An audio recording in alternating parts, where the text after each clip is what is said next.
Okay, after we see how to graph the solution of a compound inequality and how to write the solution using interval notation, in this video I'm gonna show you how do we solve a compound inequality.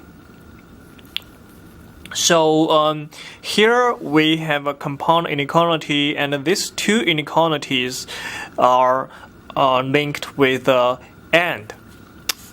So the first step is we solve each inequality individually.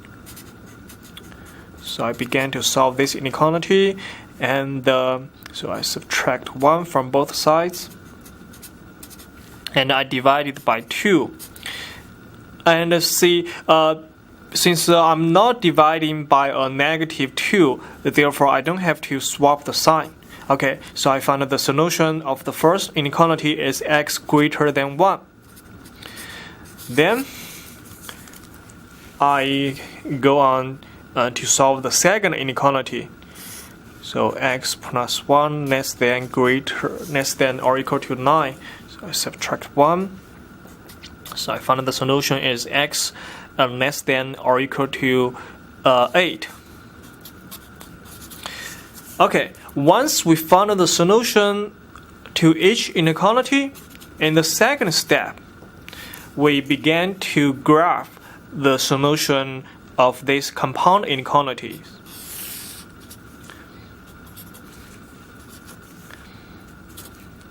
So here's 1, here is 8. First, I will graph this solution, x greater than 1. So since x is greater than 1, the solutions are numbers on the right side of 1. So all these are the solutions. And then I graph the second solution, x less than or equal to 8. Over here I use a parenthesis because we don't have equal sign. X are less than equal to 8. So x are numbers which are smaller than 8. So therefore, everything on the left-hand side of 8 gonna be the solution.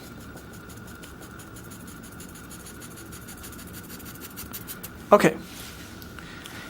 And then once we have this graph, you have a graph like this, then you think about if the compound inequality is connected with the AND, or if it is connected with the OR.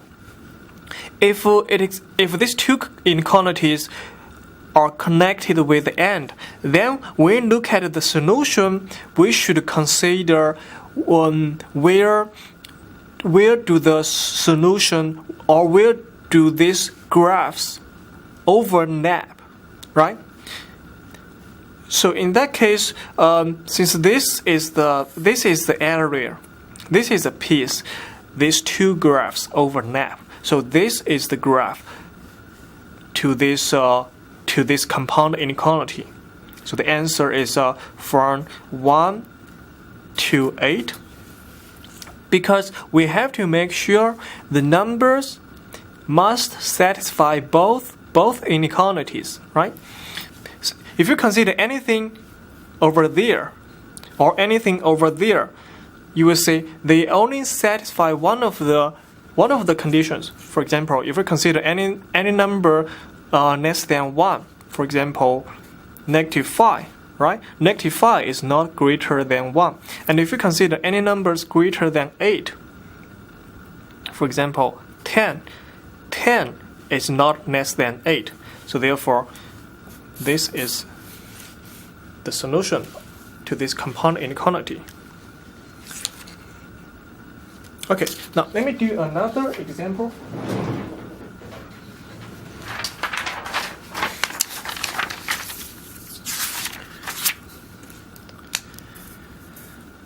So here we have 3x minus 2 less than equal to 13, or x plus 5 greater than or equal to 7. This time, these two inequalities are connected with R. Okay. So first, let's solve each inequality individually. So add 2. So we have 3x less than equal to 15 and x less than equal to 5. Okay. Now the second inequality, the solution is x is greater than or equal to 2. Okay. So now let me write down the solution of each inequality,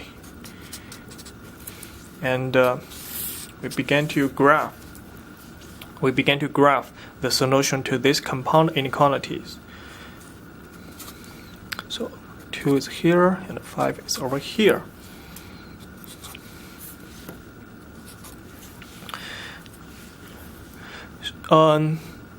X is less than or equal to 5. So the graphs for this inequality is like this. So everything less than 5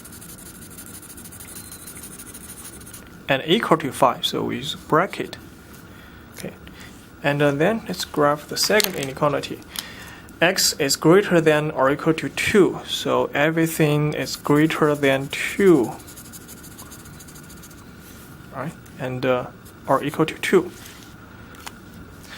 2. So once we cornered all these areas, then since these two inequalities are connected with the R, so we said if the two inequalities are connected with the R, the graph is all the areas we cornered on the number 9. So therefore, the graph to this compound inequality is from negative infinity to positive infinity, and the corresponding interval notation is like this.